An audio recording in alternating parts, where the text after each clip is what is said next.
Nice stretch, Grandma. Trying to relive your glory days? They laughed as she bent by the runway, shirt lifted just enough to reveal ink curling up her ribs. But then everything stopped. A general walking past dropped his clipboard. Froze! Within seconds, phones were seized. A lockdown was called. Because the tattoo wasn't a joke. It was a blacklisted rescue code from a mission so classified it had no name. She wasn't just a trainer, she was history they tried to erase, and her reappearance would tear open a secret the military buried 15 years ago. Where are you watching from? Tell us below, and subscribe to Veteran Biker for stories that should have never stayed hidden. The sun hadn't risen yet, but the airstrip was already humming. In the pale blue haze of morning, Jenna Rhodes stood alone on the far edge of the tarmac, her silhouette long and solid against the unfolding light. At 44, she moved with a precision born not of habit but of discipline. Every stretch, every breath measured, controlled, silent. She wore a fitted grey training shirt, rolled just slightly at the hem as she lifted her arms and twisted at the waist. Beneath the shift of fabric, dark ink peeked out, a spiral of angular symbols running diagonally along her left ribcage. It was quick, barely visible, but not quick enough. "Look at that," one of the trainees muttered, just loud enough for the others to hear. They were across the lot, 5 of them, early 20s, fresh-faced and sharp-eyed in that particular way only young soldiers could be. 2 were stretching half-heartedly, and another fiddled with his smartwatch. The last 2 had their eyes fixed on Jenna. Damn, she really went full midlife crisis with that ink. What's next? A motorcycle and bad Tinder dates? Laughter. Jenna didn't flinch. She didn't even glance. She pressed deeper into her stretch, fingers brushing the concrete as her breath slowed. "Bet she did it to feel tough," another one said. "Like, look at me. I'm still dangerous." The lead trainee, a cocky corporal named Brash, lifted his phone. He didn't try to hide it. "Yo, stretch again, lady. I want to send this to the group chat. Operation Cougar Crawl." More snickering, but at that exact moment, a different set of boots hit the concrete. Heavier, older, more deliberate. Major General Avery Mason had been walking from the command center toward the central tower, flipping through a clipboard. When he paused, his gaze landed on Jenna, then on the symbols along her side. He froze. The clipboard fell. "Shut that off," he snapped. The trainees looked up, startled. Mason was already striding toward them. "Phone, now!" "You too, and you," Brash fumbled. "Sir, it was just—" "Lock it down," Mason barked. "This entire section. I want every recording device seized. Right now." The air shifted. Laughter turned to tension. Base security, stationed nearby, reacted to the command like a wire had been tripped. Within seconds, the group of trainees was surrounded. Jenna stood, slowly straightening. Her eyes met Mason's across the runway. He looked at her like he was seeing a ghost. Inside the secure wing of the simulation command building, a screen blinked to life. On it, 3 still frames, a stretch, a flash of skin, a swirl of symbols. "Zoom," the analyst said. "Enhancing now," replied the tech specialist. The symbols became clearer, line by line, not random, not decorative. They were encrypted, and they matched a pattern buried deep inside a vault labeled Red Echo 9. "That's impossible," whispered the commanding officer overseeing the scan. "This was never digitized." "Exactly," the tech replied. "These codes were never meant to be entered into any system. They were stored manually, on paper, passed hand to hand. Or," the analyst murmured, eyes narrowing, "etched onto someone who was never supposed to come back." Major General Mason had not spoken since Jenna entered the holding room. It wasn't a cell, but it felt like one. She sat calmly at the table, hands resting on her thighs, expression unreadable. 2 guards flanked the door. Mason stood across from her, arms crossed. "Why now?" he finally asked. Jenna didn't blink. "I stretch here every morning. Don't play games with me. You know what they saw. They saw skin. They saw ink. They assumed something shallow and pathetic. That part hasn't changed." Mason leaned forward. "You have red echo on your body. Do you understand the weight of that? That operation doesn't exist on any record," she finished for him. "No official trace. Just burned files, whispers, and 3 survivors." He stared. "You weren't supposed to survive," he said. "I know." A beat of silence. "And now you're here," Mason said, "at this base as a simulation instructor. Quiet, invisible, worked for 15 years, until this morning, until someone couldn't help but laugh at what they don't understand." Mason sighed, the weight of secrets making his shoulders sag. "We need to contain this." Jenna smiled, just barely. "You think it's contagious?" He ignored the jab. "Does anyone else know what those codes mean?" "Not unless they were there." He nodded once and motioned for the guards to step outside. "Why did you do it?" he asked more softly. "Tattoo it, of all things." Jenna leaned back. "Because it was the only thing that kept me real. When the nightmares blurred and the VA visits failed and I couldn't remember my own name, I still had that code. I remembered who I was, what I did, what mattered." Mason didn't speak. "I wasn't trying to make a statement," Jenna added. "I was trying not to vanish." Outside the secured wing, word was spreading. The video had been stopped, but not before one version slipped through an unsecured device. The clip was short, grainy, but clear enough. An older woman, stretching near the tarmac, dark ink visible along her ribs. Then the audio, Operation Cougar Crawl. "Boys!" It was already on 2 group chats before security traced it, and it was already too late. The clip hit a niche military meme page, then a veterans forum. Then someone ran a frame-by-frame analysis and paused on the tattoo. Someone else matched it, and someone else remembered red echo. The story began to stir. Meanwhile, Jenna was walking across the base in silence. She hadn't been formally charged, she hadn't broken any rules, but the air around her had changed, like a storm gathering just out of sight. Trainees now looked twice, some with curiosity, others with embarrassment, a few with something else, awe or maybe fear. She walked past the simulator bays, through the side corridor and into her small office, shut the door, sat. On her desk an old field map, faded, folded, kept more for the weight of memory than utility. She traced the corner, Red Echo 9. Once she'd held a unit together with only her voice and a paper code drawn in ash. Now those same marks threatened to unravel her entire life. The knock came an hour later.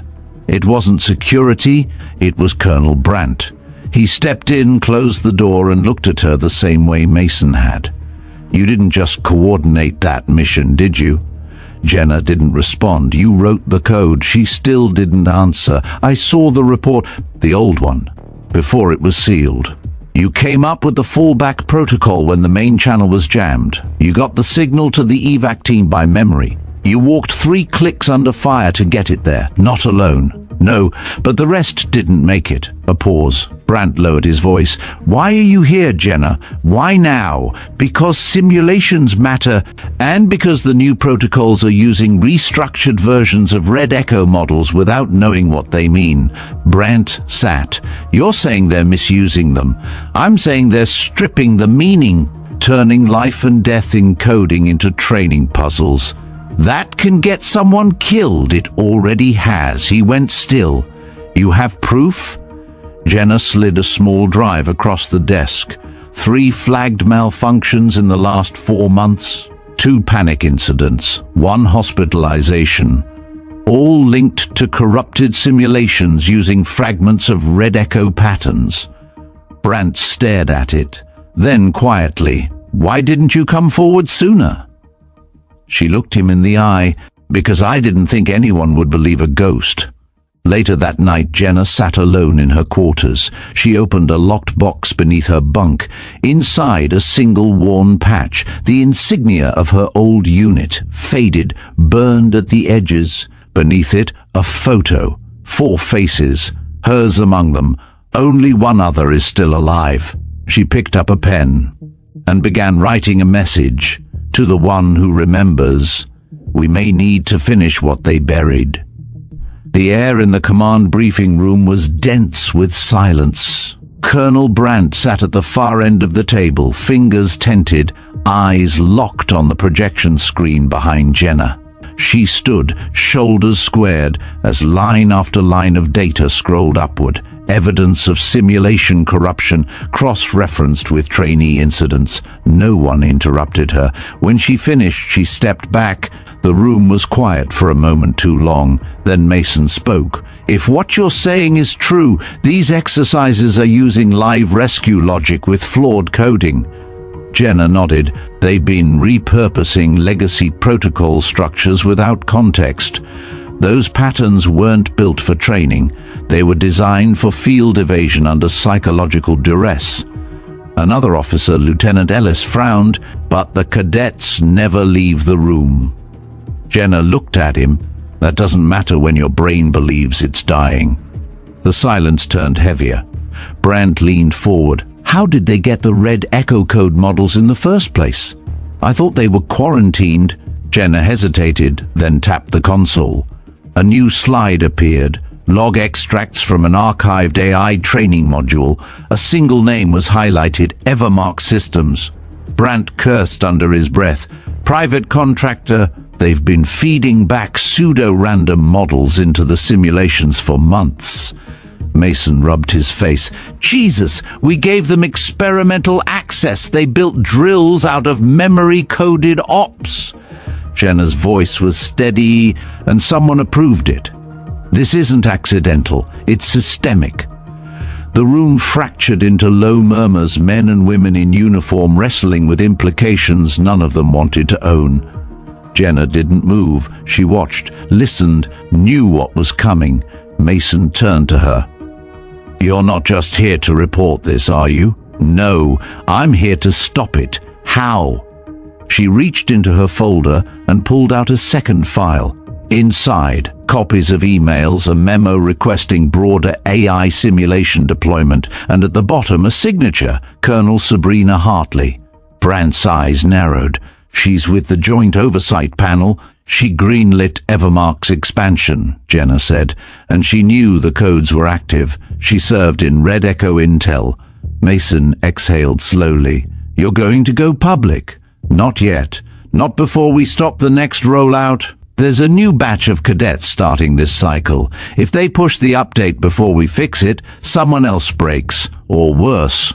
A soft chime broke the tension. Brandt tapped his earpiece. We've got a problem, he muttered. Videos resurfaced. Jenna's eyes snapped up.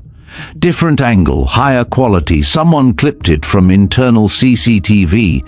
It's spreading faster this time. Vets forums, Spec Ops channels, damage control, Mason asked.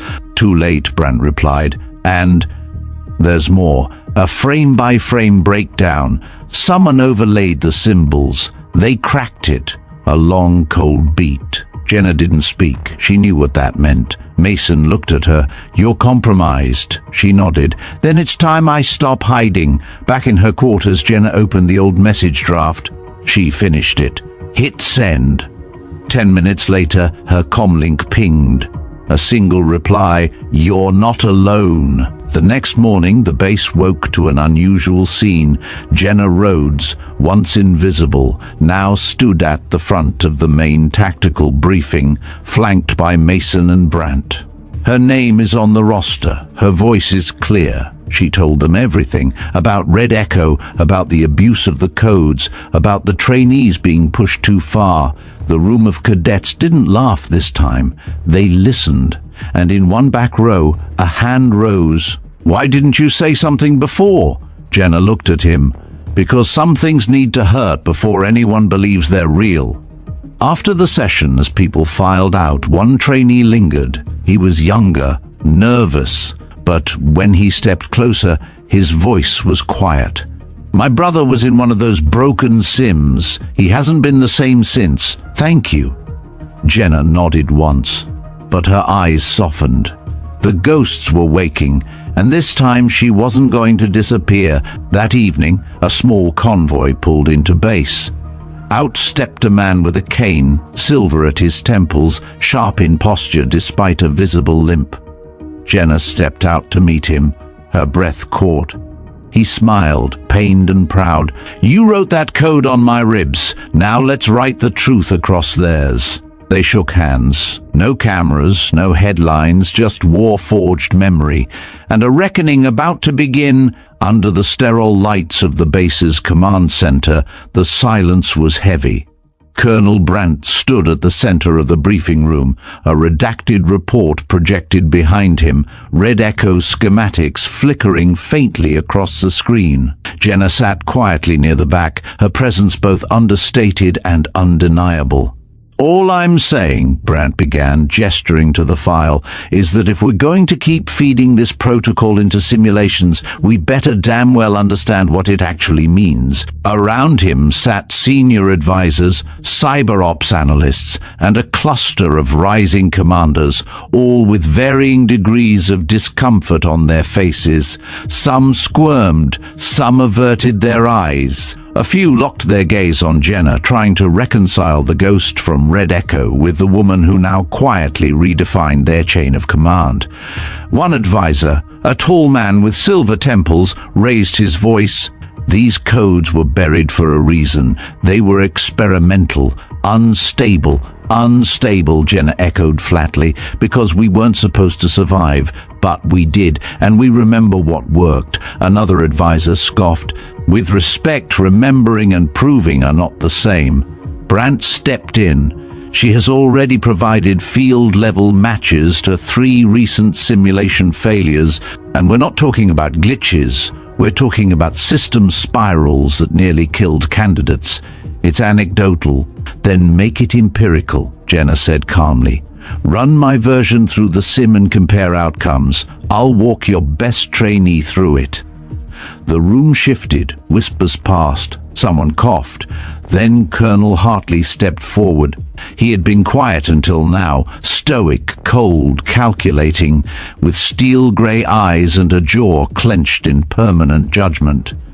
"No need," Hartley said. "We already have someone running Red Echo variants in live drills. Lieutenant Chase is leading the current model." Brandt frowned.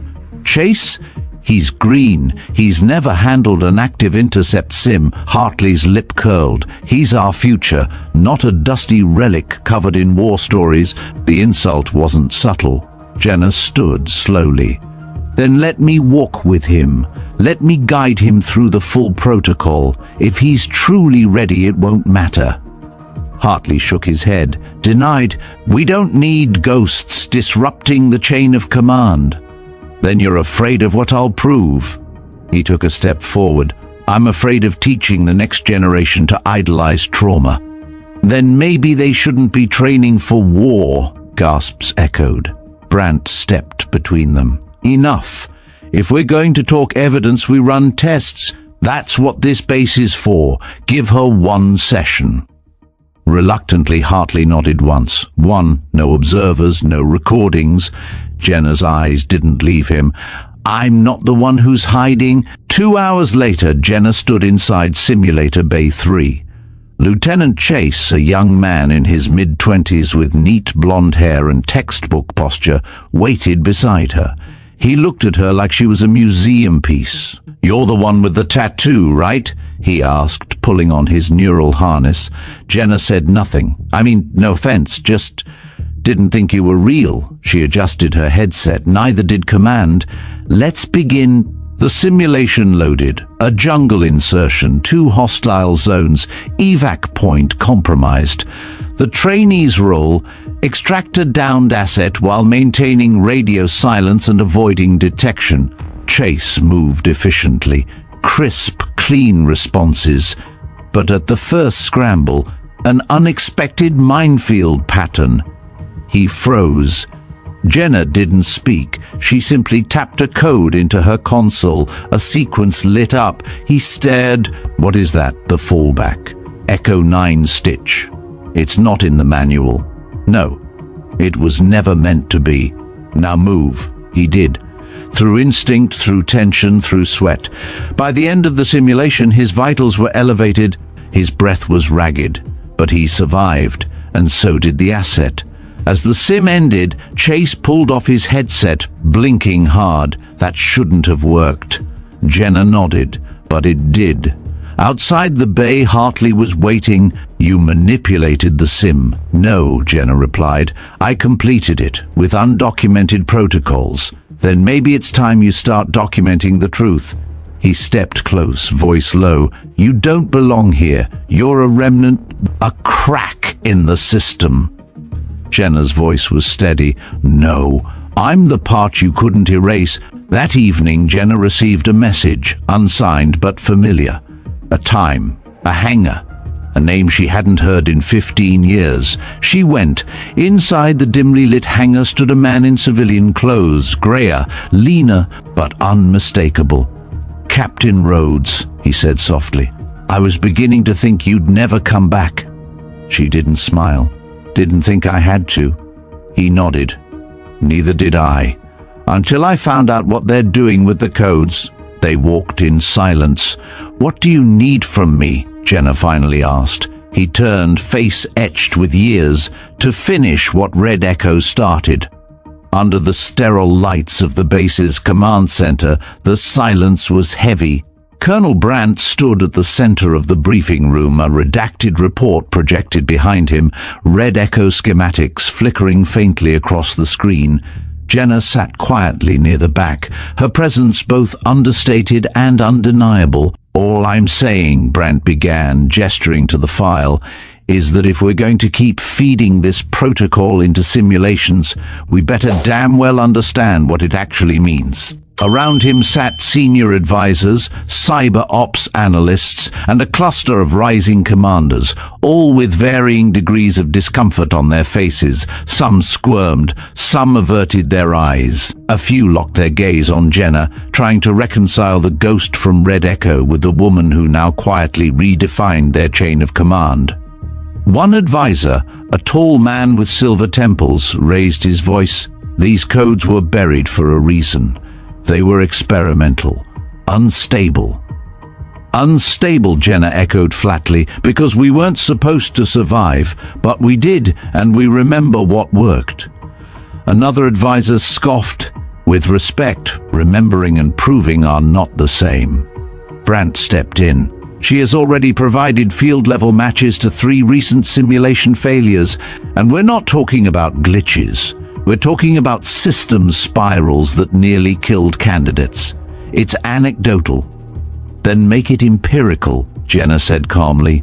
Run my version through the sim and compare outcomes. I'll walk your best trainee through it. The room shifted, whispers passed, someone coughed. Then Colonel Hartley stepped forward. He had been quiet until now, stoic, cold, calculating, with steel-grey eyes and a jaw clenched in permanent judgment. No need, Hartley said. We already have someone running Red Echo variants in live drills. Lieutenant Chase is leading the current model. Brandt frowned. Chase? He's green. He's never handled an active intercept sim.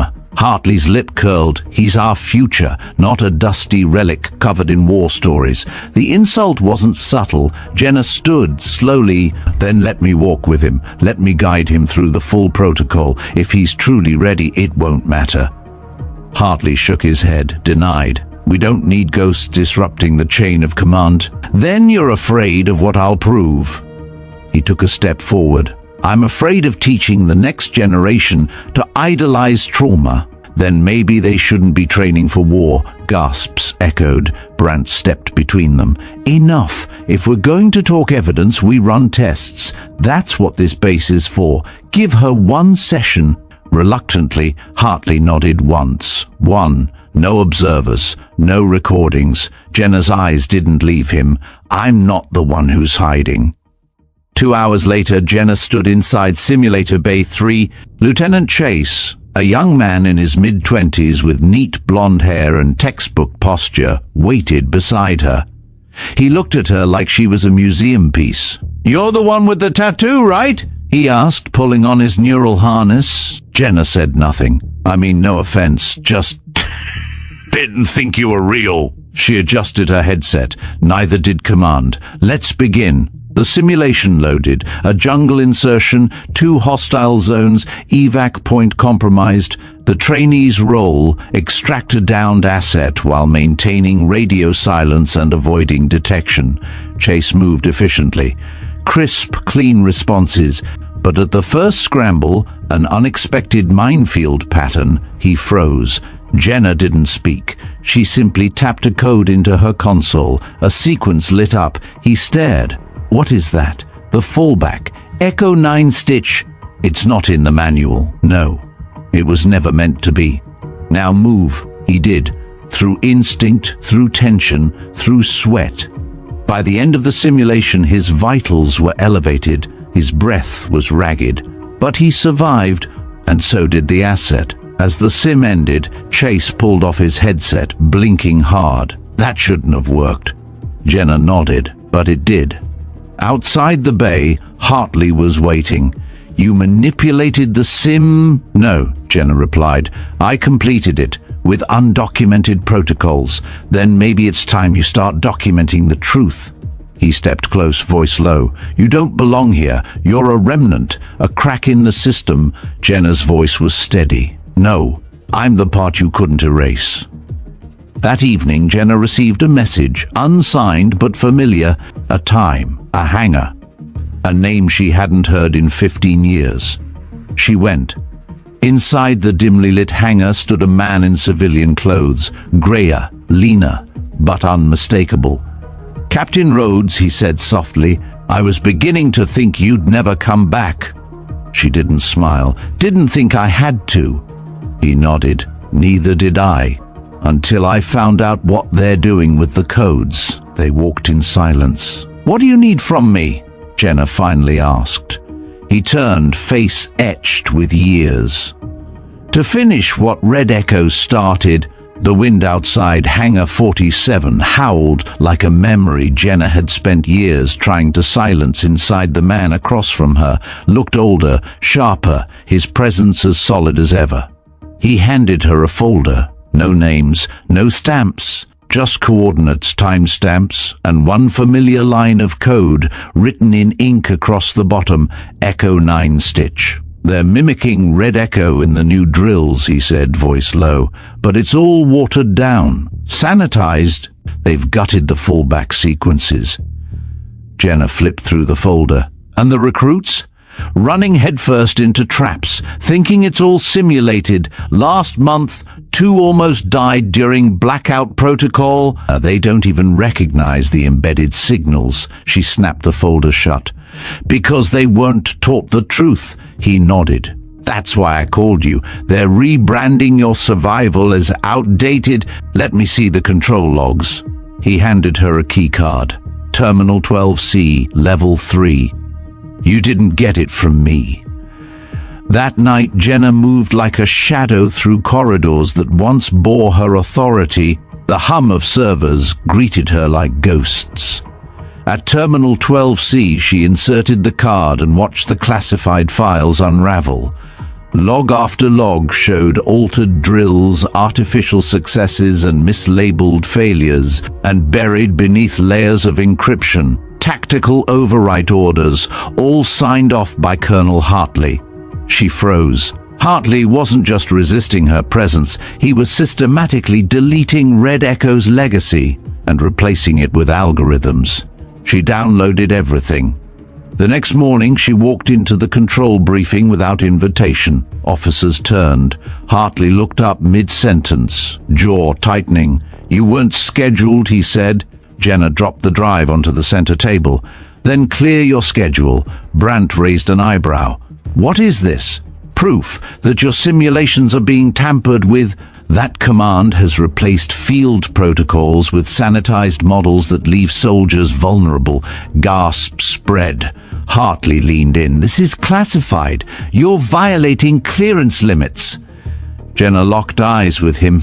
"And you're violating every oath you swore when you rewrote a rescue protocol that saved lives," he snapped. "Red Echo is obsolete. It was chaos wrapped in luck. No, it was blood and precision and everything these new kids are missing." Colonel Brandt stood. "Run a comparison test. Real sim. Jenna's protocol against the current model. Top 2 trainees." Hartley scoffed. "You're turning this into a circus."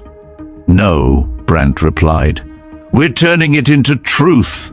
3 hours later, in Simulator Bay 1, Jenna stood across from Lieutenant Madsen, a fierce, fast-reacting cadet known for clean scores and zero emotional interference. Her opponent was Lieutenant Avery, running the revised Hartley protocol, the scenario ambush extraction in unstable terrain, 1 evac option, multiple decoys, 2-minute radio blackout. Jenna fed Madsen a stripped version of Echo 9 Stitch. The sim began. Within minutes, Avery was boxed in, trapped between 2 false signals and a dead evac beacon. She followed protocol, requested backup, but no help came.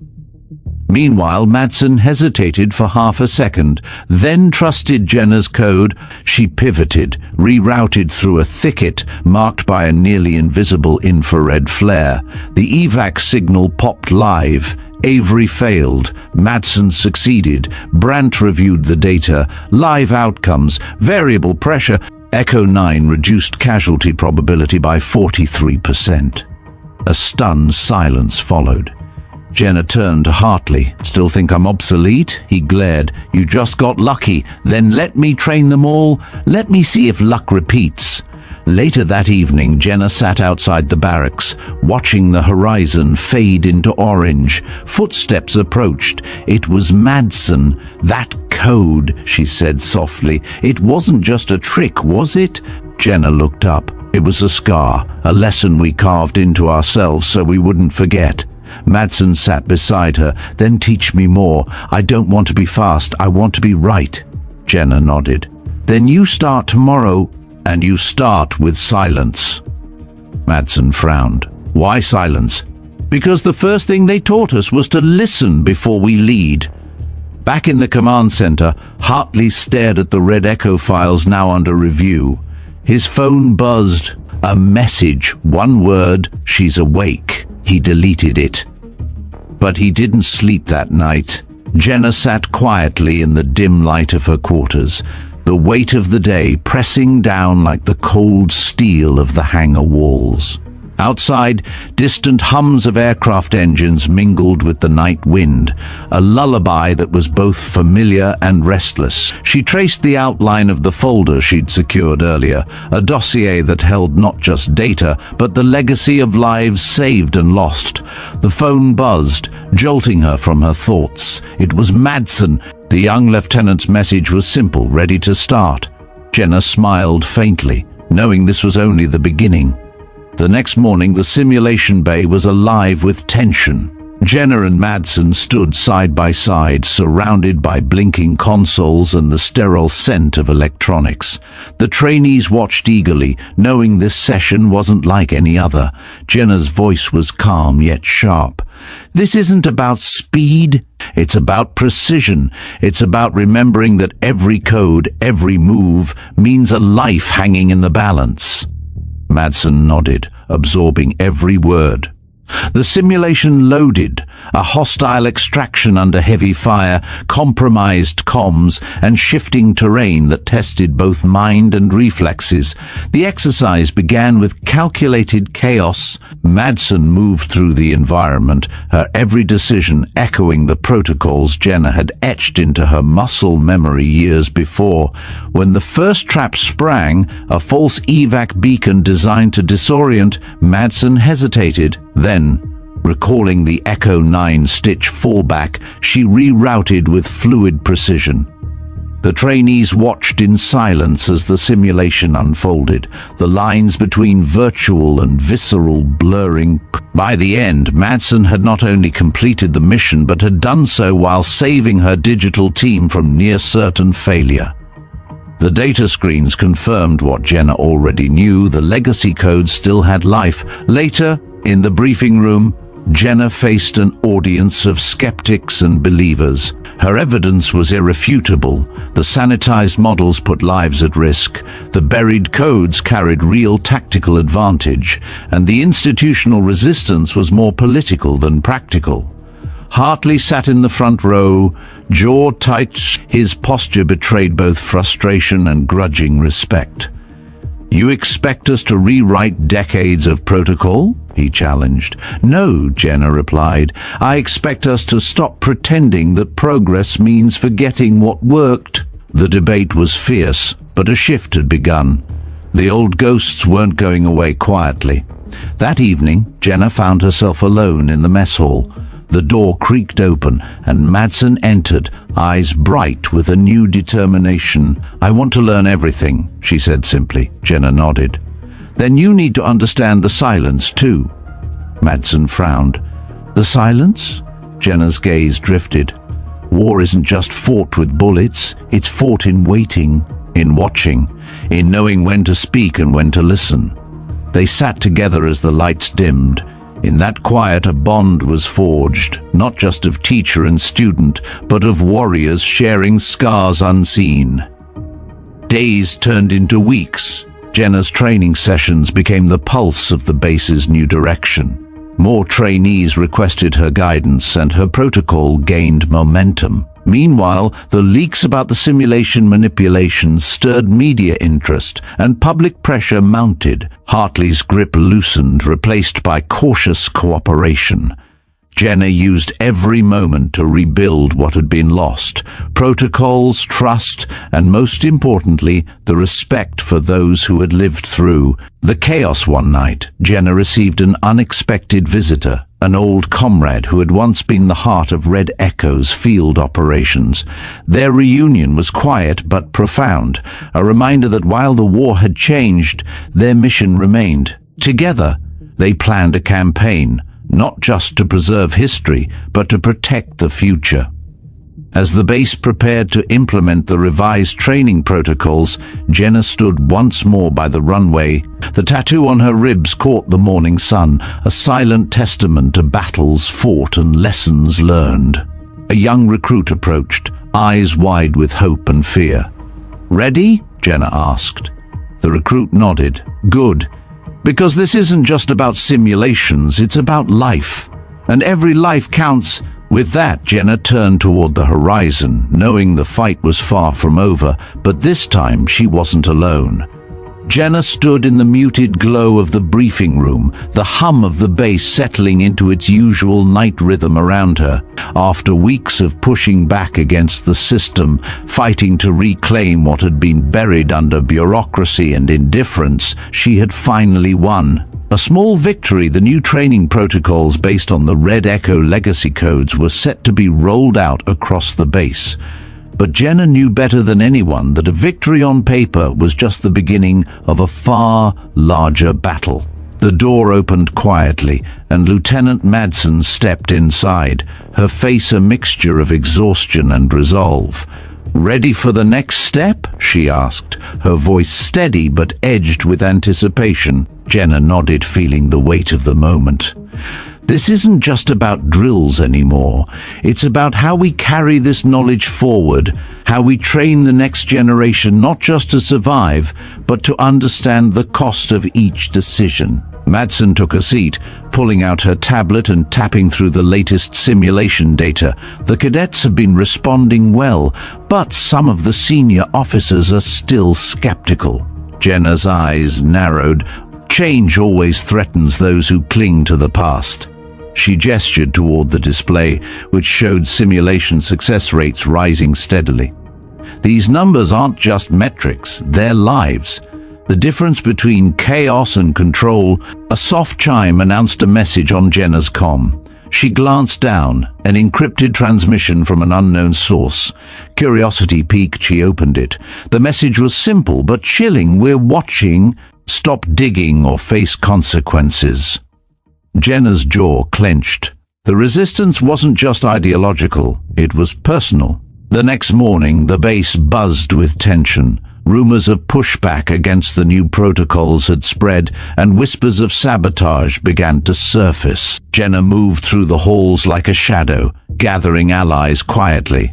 Madsen among them, but also some unexpected faces, seasoned veterans who had seen the cost of complacency firsthand. In a small conference room, Jenna convened a meeting. We're not just fighting for protocol, we're fighting for the truth, and that means exposing those who would hide behind titles to put soldiers at risk. The group nodded solemnly. Plans were laid out. Monitor simulations closely, document anomalies, and prepare for public disclosure if necessary. Meanwhile, Hartley watched from his office, his fingers drumming against the polished desk.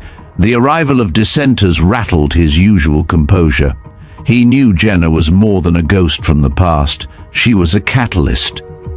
He made a call. Contain the leaks, tighten security, and find out who's behind the transmission. As orders went out, the undercurrent of surveillance grew. Cameras shifted, logs were scrubbed, and digital trails were obscured. But Jenna's network was nimble. Every move was met with a counter. Every attempt at silence met with louder defiance. One evening, Jenna and Madsen reviewed footage from recent drills. Among the data, a subtle anomaly stood out, a new pattern inserted covertly, one that deviated dangerously from the established red echo sequences. Jenna's eyes narrowed. This isn't an accident. Someone is trying to overwrite the protocol for their own gain. Madsen swallowed hard. But why? What could they possibly want? Control, Jenna said quietly. Power masked as progress, and the lives lost along the way are just collateral. The room grew heavy with the weight of that truth. Determined to confront the threat, Jenna coordinated a covert audit of the simulation software. In a secure lab, she and her team dissected lines of code, tracing back unauthorized modifications to a shadowy contractor with ties to the highest levels of command. The discovery was a bombshell. Corruption wasn't just leaking in from rogue elements, it was embedded in the system's core. With mounting evidence, Jenna prepared a report for the base commander. The briefing was tense, the stakes clear. This isn't just a technical issue, Jenna warned. It's a breach of trust, and if we don't act, we risk not only lives but the integrity of our entire training operation. The commander's face was unreadable. Finally, he said, we'll initiate an investigation. But tread carefully, the higher-ups aren't eager to see this go public. Jenna nodded, steeling herself. The fight was far from over. Weeks passed with mounting pressure. Jenna found solace in the quiet moments with Madsen, who was evolving from trainee to trusted confidant. You carry the scars of your past, Madsen said one evening, but you also carry the hope for the future. Jenna smiled faintly. I carry both, and that's why I can't stop. The turning point came unexpectedly. A whistleblower from within Evermark Systems contacted Jenna anonymously, offering concrete proof of data manipulation and command interference. The documents were irrefutable, hidden agendas laid bare. Jenna shared the findings with the investigative team, the pieces finally aligning into a picture of systemic betrayal. As the investigation unfolded, Jenna found herself back at the hangar, where her journey had reignited. The man who had called her back, now a trusted ally, stood beside her. We're ready to expose the truth, he said. Jenna nodded, feeling the weight of years and the urgency of now. This is more than a mission, she said. It's a reckoning.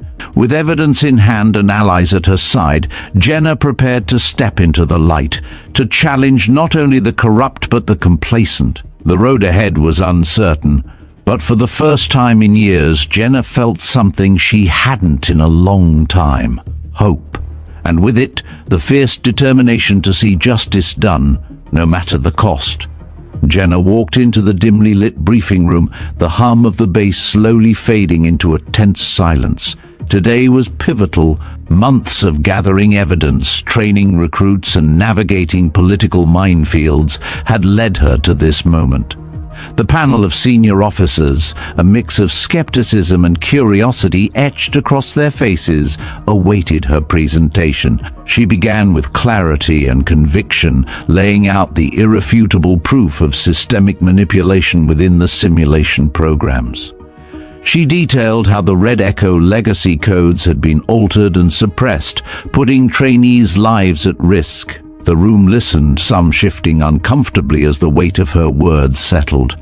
One officer, a sharp-eyed colonel with decades of experience, leaned forward. "These revelations threaten the integrity of our entire training doctrine. How do you propose we restore trust?" Jenna met his gaze. "By restoring transparency, we need open audits, independent oversight, and a recommitment to protocols proven in combat, not just convenience." Murmurs spread, but Jenna pressed on, detailing the successful outcomes from the recruits trained under her guidance. She highlighted Lieutenant Madsen's remarkable progress, underscoring how adherence to authentic protocols improved decision-making under pressure. Suddenly, a commotion erupted at the rear of the room. A junior officer rushed in, whispering urgently to the panel chair. The color drained from the chair's face. "They've leaked a classified training video online," the officer reported. "It's spreading fast, showing the corrupted simulation code." Jenna's heart tightened. The battle was moving into the public eye, and with it, unpredictable consequences. The panel convened quickly. Jenna advocated for full disclosure, arguing that transparency was the only way forward to rebuild trust within the ranks and with the public. Yet, resistance remained. Some feared the fallout, damaged reputations, lost contracts, and political backlash. Hartley's name surfaced repeatedly, with calls to protect those implicated. Outside, news of the leak sparked debate across military forums and media outlets. Jenna found herself both hailed as a whistleblower and targeted by detractors questioning her motives. Amid the turmoil, Jenna maintained focus. She coordinated with allies to prepare official statements, secure more evidence, and support trainees affected by flawed simulations. One evening, Madsen approached Jenna, her face a mix of determination and vulnerability. "I'm ready to testify," she said. "They need to hear the truth from those who lived it." Jenna nodded, proud but wary of the challenges ahead. The weeks that followed were intense. Congressional inquiries loomed, and Jenna testified before committees, sharing her story with unwavering honesty. The process was grueling, but it galvanized change. Policies began shifting toward greater oversight, and the base adopted new training standards inspired by Jenna's work. Slowly, trust began to rebuild. Yet Jenna knew the fight wasn't over. The battle for integrity and respect within the military culture would continue. As she stood once more by the runway, the tattoo on her ribs visible beneath her jacket, Jenna felt a renewed sense of purpose. Every scar, every sacrifice was a testament to resilience, and she was ready to keep fighting for those who could not. Jenna stepped onto the familiar tarmac as dawn stretched thin fingers of light across the horizon. The air was cool, crisp, yet charged with an intensity that seemed to hum beneath the surface of the base's routine morning bustle. Today marked the beginning of a new chapter. One built not just on the scars of past battles, but on the promise of reform, transparency, and hope. Her boots crunched softly against the gravel as she moved towards the training facility, the weight of the past week's battles resting lightly on her shoulders. The fight to restore the Red Echo protocol, to expose the corrupt manipulation within the simulation programs, had been grueling. But Jenna knew the real challenge was only just beginning. Changing minds and policies was one thing. Changing culture was far harder. Inside the main hall, the room was already filling with eager faces. Trainees, instructors, and senior officers gathered for the inaugural session of the newly revamped training program. The old protocols had been reinstated with critical updates, and Jenna was entrusted to lead the charge. She took a moment watching the crowd. Among them, she spotted familiar faces. Madsen, steady and confident, a few of the veterans who had supported her efforts, and even some skeptics, curious or perhaps cautious. Jenna cleared her throat and began. "Good morning. Today, we're not just training for war, we're training for survival, ours and our comrades. The codes you will learn aren't lines of text or sterile data. They are etched in blood, sacrifice, and hard-earned wisdom." The room fell silent, the weight of her words sinking in. She proceeded to detail the origins of the Red Echo Protocol, the story behind the tattoo on her ribs that had sparked this entire crusade. She spoke of the covert communications, the life-saving maneuvers, and the scars, both physical and mental, that told a story far beyond any classroom lesson. Throughout her presentation, Jenna interwove tactical instruction with personal narratives, weaving a tapestry of honor, resilience, and duty that resonated deeply. The recruits listened, eyes wide, absorbing not just the information but the spirit behind it. After the lecture, Jenna led the group into the simulation bays. The environment was stark, yet buzzing with energy. This was the crucible where theory met reality, where split-second decisions meant the difference between life and death. The day's exercise was brutal. A hostage extraction in hostile terrain, complicated by electronic warfare, jamming communication, and shifting alliances. Jenna watched as trainees navigated the simulated chaos, calling out commands, adjusting tactics, and adapting on the fly. Madsen stood out, her adherence to the Red Echo fallback sequences, allowing her to avoid deadly traps that ensnared others. Jenna nodded in approval, knowing that each successful maneuver was a victory not just in simulation, but against the apathy and neglect that had nearly buried these protocols. Yet, the session wasn't without its challenges. A few trainees struggled, their hesitation costing precious time and simulated lives. Jenna took them aside, guiding, encouraging, and reinforcing the message that understanding the why behind every code was as vital as memorizing the sequence. As the day drew to a close, Jenna gathered the group. Remember, this isn't just about protocol. It's about responsibility. Responsibility to yourselves, your team, and the mission. The codes we honor today were forged in fire. Respect them. Outside, the base was alive with murmurs of change. Word had spread about the revitalized program, attracting attention from higher commands and even the media interested in the unfolding story of reform. Jenna's phone buzzed. It was Lena Marquez, the journalist who had documented much of her journey. The public response is growing. People want to see the faces behind the scars, the real stories. Jenna smiled, tired but resolute. Then we give them truth, not noise. The following week, Jenna was summoned to a meeting with the base's top brass. The atmosphere was tense. She entered the room to find Colonel Brandt, Lieutenant General Hammond, and several other high-ranking officers seated around a polished table. "Ms. Rhodes," Brandt began, "your efforts have brought undeniable improvements. The new training metrics show promise. But with attention comes scrutiny and responsibility." Hammond's gaze was sharp. "We're considering expanding the Red Echo program beyond this base. It's essential that it scales effectively without losing integrity." Jenna nodded. "Scaling with integrity means maintaining transparency and accountability. We can't allow the mistakes of the past to repeat themselves."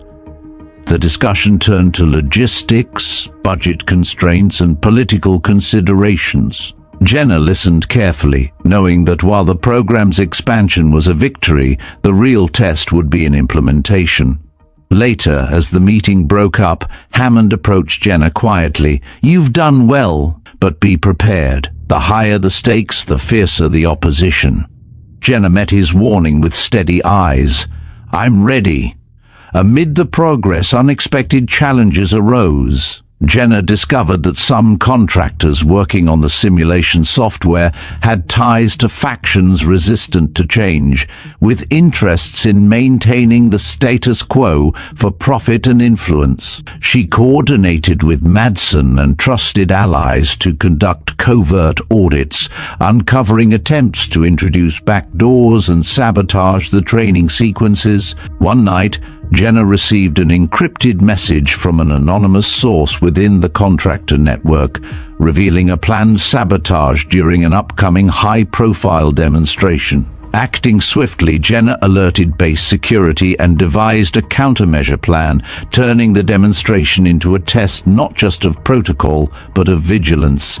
The demonstration day arrived. Military leaders, government officials and media representatives filled the observation room, their expectations high. During the simulation, attempts at interference were detected and neutralized. Thanks to Jenna's preparations, the trainees executed the Red Echo sequences flawlessly, earning applause and renewed confidence.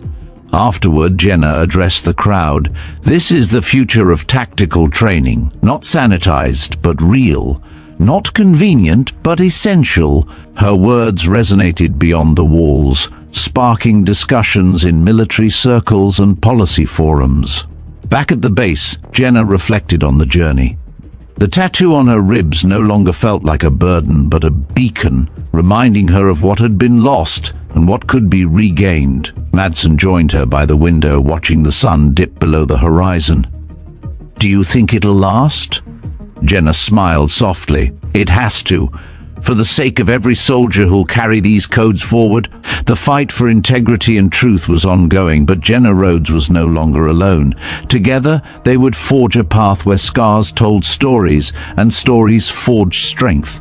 Jenna stood in the quiet glow of the command center, the weight of responsibility pressing on her like the steel beams overhead.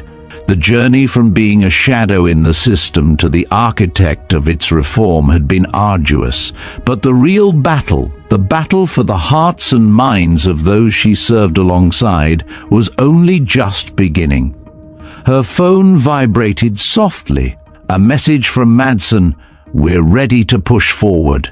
The trainees are responding, but the resistance is growing." Jenna exhaled, steeling herself for the fight ahead.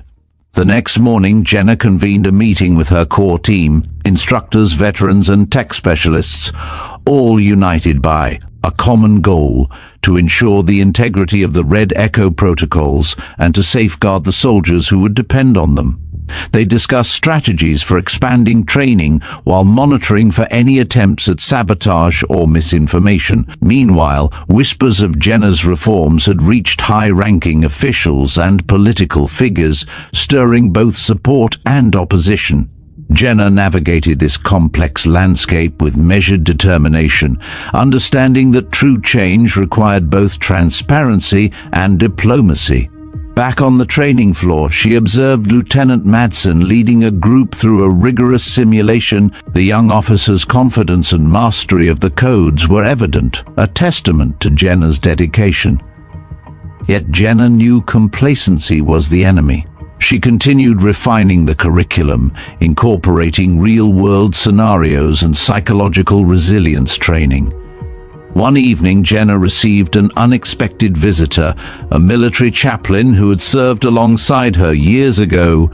His presence was a reminder of the sacrifices behind every code and every mission.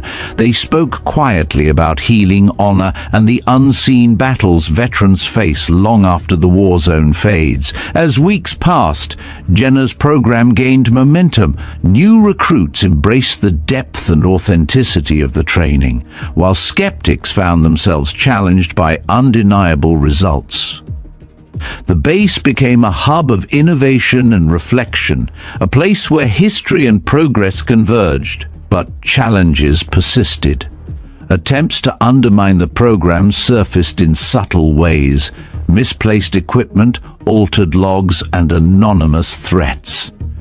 Jenna addressed these head-on, fostering a culture of vigilance and solidarity. In a pivotal moment, Jenna was invited to a national defense conference to share her insights and advocate for the broader adoption of the Red Echo protocols. Standing before an audience of military leaders and policymakers, she spoke not just of tactics, but of trust, resilience, and the power of remembering.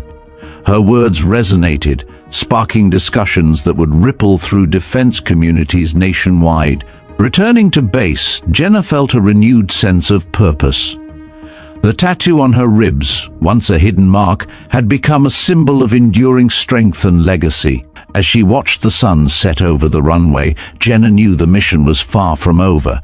But with allies like Madsen and a growing community of warriors committed to truth and integrity, the future looked brighter. Together, they would carry the flame forward, honoring the past while shaping what was yet to come.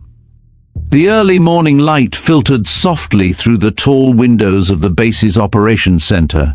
Jenna Rhodes stood silently by the digital map that pulsed with real-time updates of the training zones. The months of relentless pursuit to revive the Red Echo protocols had evolved into a fight against an entrenched resistance far more insidious than she had imagined. Now, the battlefield had shifted from simulated combat zones to the halls of command and control. She felt the weight of expectation not only from the officers who supported her cause, but also from the unseen forces maneuvering in the shadows. The sabotage she had uncovered was no mere technical glitch. It was a calculated effort to maintain power structures that favored complacency and profit over the lives of soldiers. Jenna's resolve had been tested time and again, but she knew that exposing the full extent of the conspiracy would require more than evidence. It demanded unyielding courage and strategic precision. As the briefing commenced, Jenna addressed a gathering that included defense inspectors, senior officers, legal representatives, and a panel from the Inspector General's office. The atmosphere was charged with a blend of skepticism and tentative hope. Jenna's voice was calm but firm as she outlined the scope of the corruption, how contractors with political connections had manipulated simulation data, how altered codes compromised the training integrity, and how this breach threatened the safety of every soldier. The room absorbed her words in silence, the gravity of the revelations sinking in. Documents were presented, time-stamped logs, email chains, and software forensics, each piece building an irrefutable case. Jenna emphasized that this was not a rogue incident, but a systemic failure rooted in an unwillingness to confront inconvenient truths. One of the senior officers, a stoic general with decades of service, leaned forward. "This is a serious indictment of our institution. How can we ensure that these vulnerabilities are sealed and that such betrayals never recur?" Jenna met his gaze without hesitation. Through transparency, accountability, and by empowering those who carry the weight of these protocols, the soldiers and instructors, we must dismantle the opaque structures that enabled this sabotage. The session continued with pointed questions and heated debate. Some officers expressed concern about the reputational damage and operational disruptions, while others began to rally behind Jenna's vision of reform. The meeting concluded with an order for a comprehensive, independent audit of all simulation software and training procedures, signaling an unprecedented level of scrutiny. Outside the formal proceedings, Jenna faced a different kind of battle. Surveillance intensified, security protocols tightened around her. Unmarked vehicles were seen near her quarters. Anonymous threats, veiled yet menacing, appeared in her encrypted inbox. Each message was a reminder of the high stakes and the powerful adversaries determined to silence her, yet support blossomed in unexpected quarters. Veteran groups issued public statements praising her courage. Younger officers, inspired by her tenacity, discreetly shared information that further unraveled the web of deceit. Jenna's network grew, built on trust, shared purpose, and the unwavering commitment to truth. Late one evening, while reviewing new data with Lieutenant Madsen, Jenna paused at a particular anomaly, an unexplained patch of code that seemed designed to mask deeper intrusions. Madsen's brow furrowed. This goes beyond sabotage. It's deliberate obfuscation. Someone wanted to hide their tracks completely. Jenna nodded grimly. And that someone is closer than we think. We're not just fighting technology, we're confronting institutional betrayal. The gravity of their discovery galvanized the team into action. They tightened security around evidence, enhanced cyber defenses, and coordinated with external oversight agencies. Jenna herself took the lead in drafting protocols to prevent future manipulation, combining technical safeguards with cultural reforms. As the investigation advanced, the department publicly acknowledged the issue, marking a significant shift from denial to accountability. Disciplinary actions were initiated against several contractors and officials implicated in the scandal. Colonel Hartley, whose resistance had become emblematic of the old guard, was officially reassigned pending further inquiry. The changes rippled through the base. Training programs were revamped, oversight committees empowered, and Jenna's restored Red Echo sequences became the standard. Trust, once fractured, began to mend slowly but surely. In quieter moments, Jenna reflected on the personal toll of her crusade. The scars beneath her skin, the tattoo etched along her ribs, reminded her of battles fought in silence. But now, those marks had become symbols of leadership, resilience, and the relentless pursuit of justice. One afternoon, as the sun warmed the tarmac, Jenna met with a group of trainees whose faces held both uncertainty and determination. She shared not just protocols, but stories of sacrifice, betrayal, and hope. She urged them to carry forward the legacy, to protect the truth, and to never let complacency endanger lives again. The fight was far from over, but with every new recruit who embraced the lessons etched in blood and courage, Jenna saw the promise of a stronger, more vigilant force. Standing once more by the runway as twilight deepened, Jenna allowed herself a brief moment of peace. The horizon was vast, filled with unknown challenges, but she was no longer alone. The mission endured, not as a solitary battle, but as a collective vow to honor the past and safeguard the future. The echoes of Red Echo would carry on, whispered in code and carried on the wings of those brave enough to listen. The sun crept slowly over the horizon, casting long shadows across the sprawling airbase. Jenna Rhodes arrived early, her steps steady as she made her way through the morning mist. Each breath of crisp air reminded her how far the journey had come, and how much farther it still must go. The Red Echo protocols, once buried beneath layers of secrecy and sabotage, were now poised to become the foundation of a new era in military training. Inside the training center, a buzz of energy filled the air. Recruits fresh from basic training mixed with seasoned instructors all gathered to witness the launch of the revitalized program. Jenna took a moment to survey the room. The eager faces, the nervous glances, the tight grips on notebooks and gear. This was the future. These soldiers would carry forward the legacy she and her comrades had fought so hard to preserve. Jenna stepped onto the platform, her presence commanding attention. "Welcome to a new chapter," she began, her voice firm and clear. "Today we embrace not only the lessons of tactics and strategy, but the deeper truths behind every code we follow, the lives they protect, the sacrifices they honor." She walked through the history of the Red Echo sequence, recounting the desperate nights in hostile terrain when every signal, every gesture meant the difference between survival and loss. The tattoo along her ribs, once a silent mark of pain and sacrifice, now symbolized a living testament to resilience and leadership. Lieutenant Madsen took the floor next, sharing first-hand accounts of how adherence to authentic protocols saved lives during training exercises. The trainees listened intently, their respect palpable. The room became a crucible of shared purpose. The day's exercises pushed the recruits to their limits.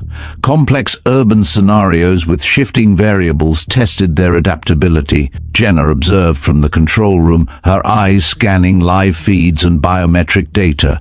Every maneuver executed with precision was a victory, not just in simulation, but in restoring honor to a fractured system. Despite the success, Jenna remained vigilant. The lingering threat of sabotage and resistance within the ranks was real.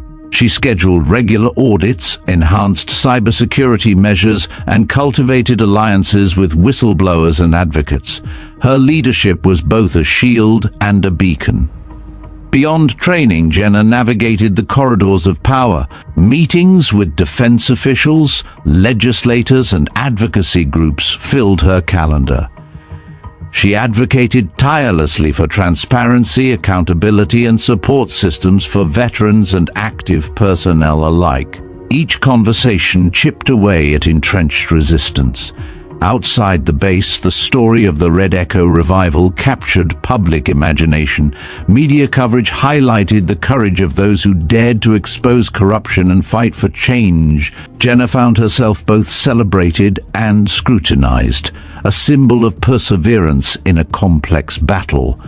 Among her quiet moments was a visit to the base's Veterans Center. There, surrounded by weathered faces and stories etched in time, Jenna found renewed inspiration. She listened as veterans shared their struggles with reintegration, the invisible scars that often outlasted physical wounds. Their voices reinforced her conviction that reform was not merely procedural, but profoundly personal. Weeks later, Jenna received an invitation to speak at the National Defense Readiness Conference. Standing before a packed auditorium of military leaders, policymakers, and journalists, she recounted the journey. From covert sabotage to public reckoning and systemic reform, her speech was heartfelt and unapologetic. She called for a cultural transformation that honored not just battlefield heroics, but the daily courage of those training, healing, and rebuilding. The audience responded with standing ovations, sparking a wave of endorsements and calls for widespread adoption of the Red Echo program. Back at the base, Jenna oversaw the integration of new technologies and methodologies into the curriculum.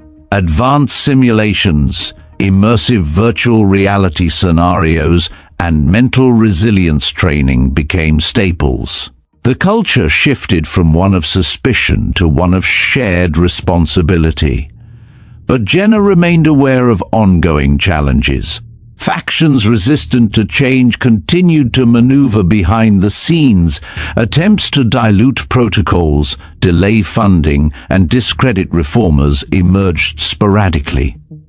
Jenna met each obstacle with strategic patience and an ever-expanding coalition. One evening, as the base settled into a rare calm, Jenna walked a perimeter alone. The stars above mirrored the bright lights below, reminders of the vastness beyond and the intimate battles within. She touched the edge of her shirt, feeling the familiar outline of her tattoo, a symbol, she thought, of the countless battles, visible and unseen, that had shaped her and her mission.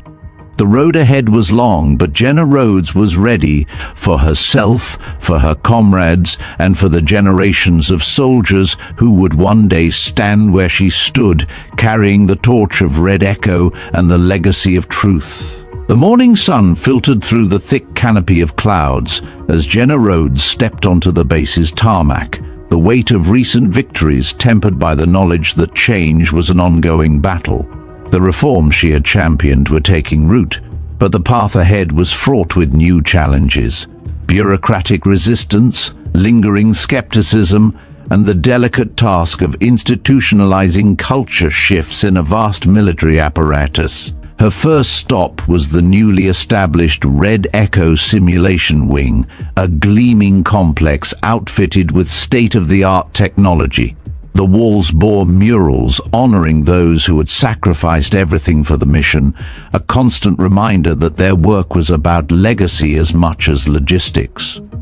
Inside, Jenna met with her team of instructors and technicians. Lieutenant Madsen, now promoted to lead training officer, greeted her with a nod. "We're ready to ramp up the next cycle. Enrollment is up and feedback has been overwhelmingly positive." Jenna smiled, feeling a surge of pride. "That's good to hear. But we must remain vigilant. Complacency is the enemy." The day's agenda included a comprehensive review of the new curriculum modules, designed not only to enhance tactical proficiency, but also to foster mental resilience and ethical decision-making. Jenna emphasized the importance of teaching soldiers to question orders when necessary, to value integrity over blind obedience. She led a roundtable discussion, inviting input from a diverse panel: veterans, psychologists, cybersecurity experts, and junior officers. The exchange was dynamic, sometimes contentious, but always rooted in shared commitment. During a break, Jenna took a moment to reflect on the journey. The tattoo along her ribs tingled faintly, as if reminding her of battles past and promises made. This mission was no longer just about protocols or programs. It was about people, real lives intertwined with codes and courage. Later, Jenna was invited to attend a ceremony honoring veterans who had contributed to the reform effort. Among the honorees was Colonel Avery Mason, a man she had once coordinated rescue operations with during a harrowing mission years ago. His presence was a poignant reminder of the human bonds forged in conflict. As she approached the podium to accept a commendation, Jenna's mind drifted briefly to the challenges still ahead. The reforms had stirred controversy beyond the base. Political factions debated budgets and priorities, some pushing back against what they saw as disruptive changes. Yet the support from the rank-and-file soldiers, veterans, and advocacy groups remained steadfast. Jenna's story had become a symbol, inspiring a new generation to demand accountability and compassion in equal measure. In the weeks that followed, Jenna worked tirelessly to expand outreach programs, partnering with universities, veteran organizations, and policymakers. She spearheaded initiatives aimed at improving mental health services, transition support, and workplace culture within the military.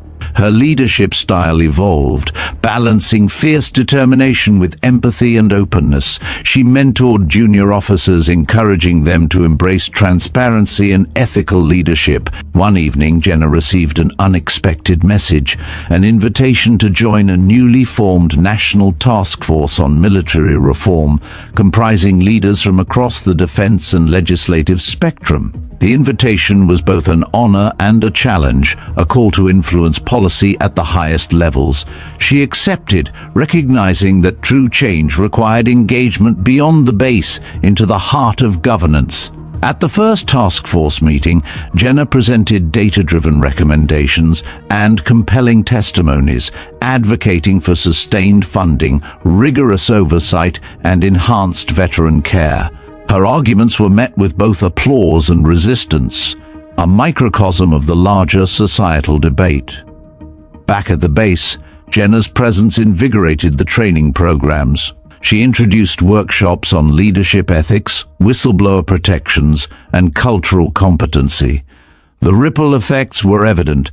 Trainees reported increased confidence and a sense of purpose. Despite progress, Jenna remained aware of the ever-present shadows. Attempts to undermine reforms persisted, often cloaked in bureaucratic jargon or budgetary concerns. Jenna responded by cultivating transparency, engaging with media, and fostering alliances with reform-minded leaders.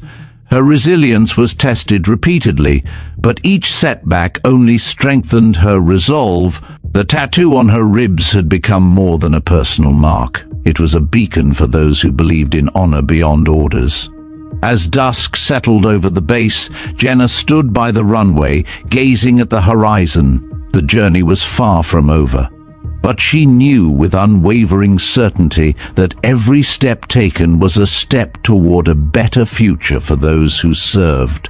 The legacy of Red Echo was secure in the hearts of the soldiers, the structures of the military, and the promise of vigilance. The following weeks were a whirlwind of meetings, briefings, and strategic planning as Jenna Rhodes immersed herself in the National Task Force. The room buzzed with energy and tension, a melting pot of military officials, policymakers, veteran advocates, and security experts. Jenna quickly learned that effecting change at this level required patience, diplomacy, and unshakable conviction. At her first public hearing, Jenna took the podium with measured confidence.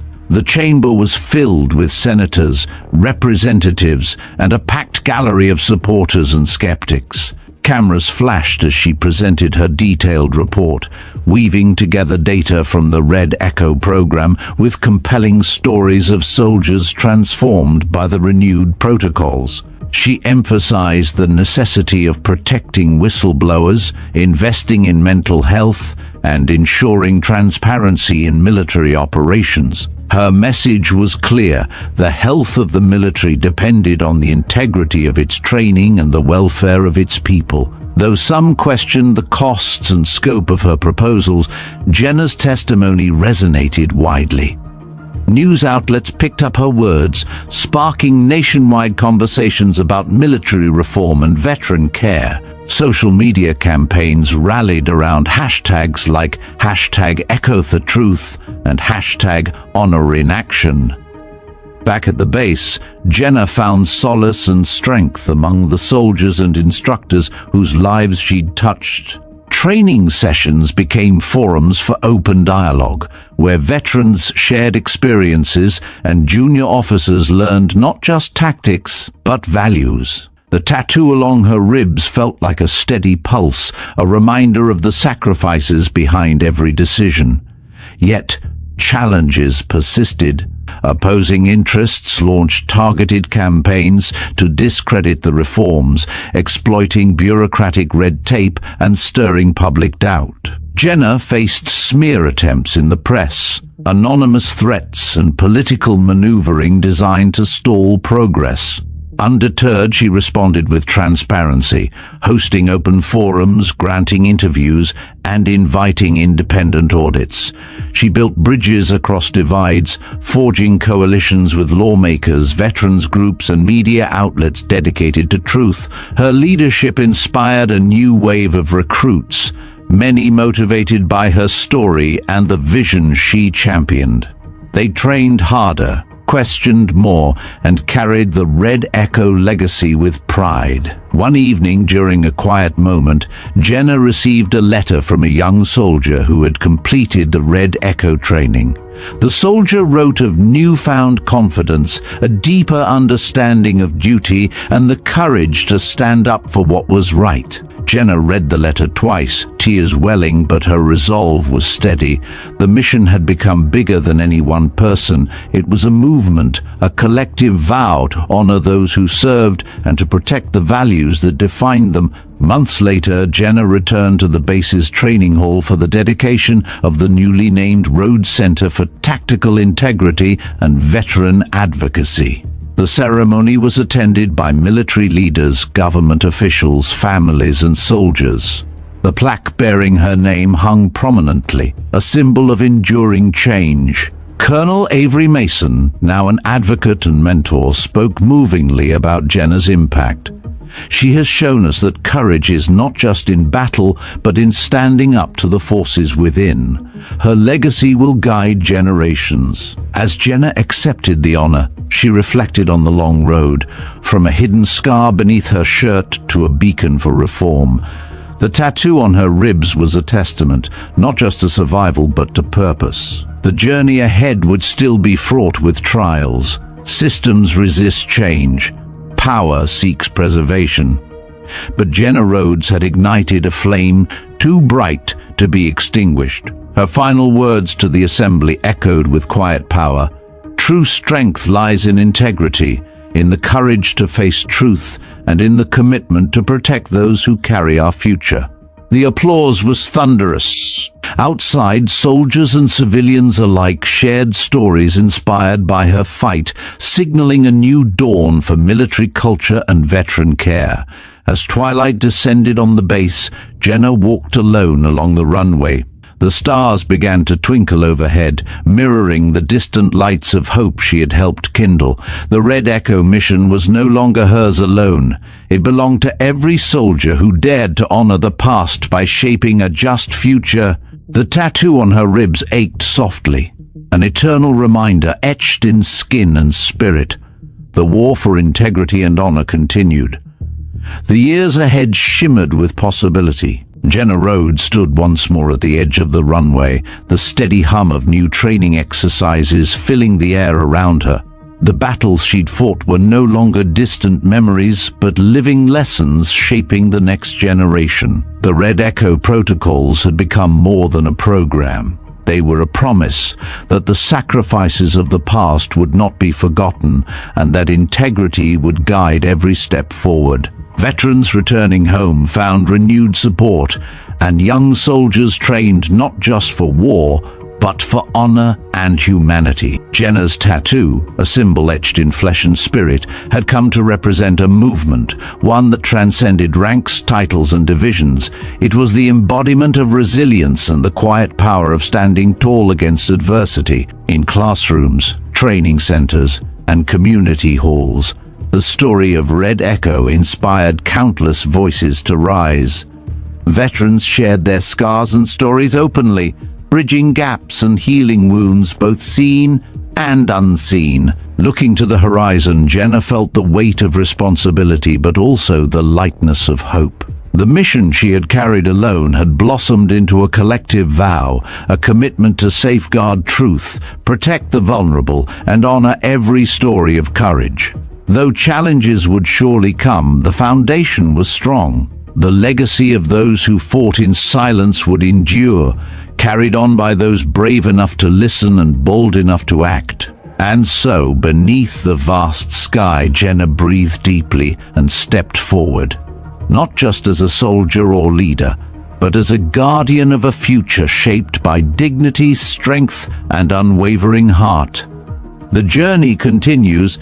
The night settled softly over the base, the quiet hum of distant machinery blending with the gentle rustle of wind through nearby trees. Jenna Rhodes stood by the window of her modest quarters, gazing out at the runway where countless missions had begun, and many more would take flight in the future. The tattoo along her ribs, faint but indelible, reminded her that some battles are fought not with weapons but with unwavering conviction. Her journey from a quiet officer bearing hidden scars to a leader shaping the future of military training had been fraught with hardship and resistance. Yet, it was also a testament to resilience, courage, and the power of truth. In the days that followed her testimony before the National Task Force, Jenna watched as the ripple effects of change spread through the armed forces and beyond. Veterans found new platforms to share their stories. Training programs nationwide embraced the Red Echo principles. Policies shifted toward transparency, accountability, and care. But Jenna knew that real change was not a destination. It was a continuous process. Every day brought new challenges and new opportunities to stand firm. As she prepared to rest for the night, Jenna's thoughts drifted to the countless soldiers, some seen, many unseen, who carried burdens heavier than any protocol could capture. Their stories fueled her resolve. She reached for her phone and opened a message from a young recruit, simply reading, "Thank you for showing me what true strength looks like." A soft smile touched Jenna's lips. The journey was far from over, but tonight there was peace in knowing the fight had forged something enduring. Across the country, viewers had been moved by the story of Jenna Rhodes, the woman whose tattooed ribs told a story of sacrifice and leadership, who dared to confront betrayal and rebuild trust. They saw not just a soldier, but a symbol of courage in everyday life. At Veteran Biker, we believe that the most profound stories are those that remind us of the human spirit's capacity to overcome, to inspire, and to transform. Jenna's journey is a beacon, a call to recognize the unseen battles fought by so many and to honor the scars that shape us.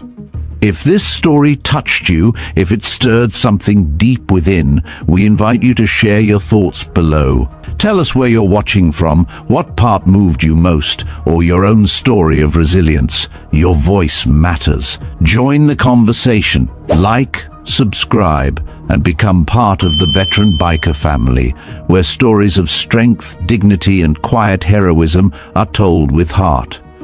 Because every scar has a story.